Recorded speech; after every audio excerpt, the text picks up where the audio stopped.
ભાવનગર શહેરમાં આવેલી પોદાર ઇન્ટરનેશનલ સ્કૂલની એનસીઈઆરટીની પુસ્તકની આવેલી ફરિયાદને આધારે ભાવનગર જિલ્લા શિક્ષણાધિકારી દ્વારા કડક કાર્યવાહી હાથ ધરવામાં આવી છે।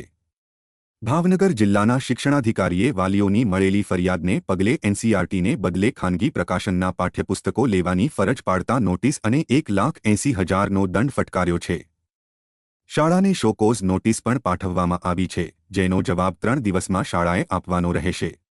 જો કે તમામ વિદ્યાર્થીઓને યોગ્ય શિક્ષણ મળી રહે તે માટે સરકાર દ્વારા અનેક નિયમો બનાવ્યા છે, ત્યારે શિક્ષણ હાટડી ન બની જાય અને સરકારના નિયમોનું દરેક શાળા ચુસ્તપણે પાલન કરે તે જોવાની જવાબદારી જિલ્લા શિક્ષણાધિકારીની છે। ત્યારે કોઈ ફરિયાદ આવે તે પછી કાર્યવાહી થાય તે કદાપી ઉચિત ન કહેવાય।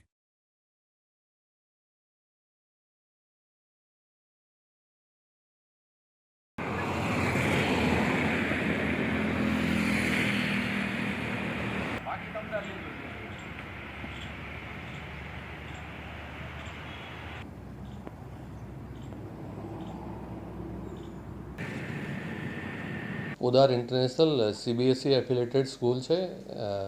સરકારના આદેશ મુજબ કોઈપણ શાળા ખાનગી પ્રકાશનના પુસ્તકોનો ઉપયોગ કરી શકે નહીં। પોદાર ઇન્ટરનેશનલ સ્કૂલ દ્વારા ખાનગી પ્રકાશનના પુસ્તકો એમના પાઠ્યપુસ્તક તરીકે ઉપયોગ કરવામાં આવતા હતા। એ બદલ આરટી એક્ટની કલમ 29 મુજબ કાર્યવાહી કરવા માટેની શોકોઝ નોટિસ પાઠવવામાં આવી છે।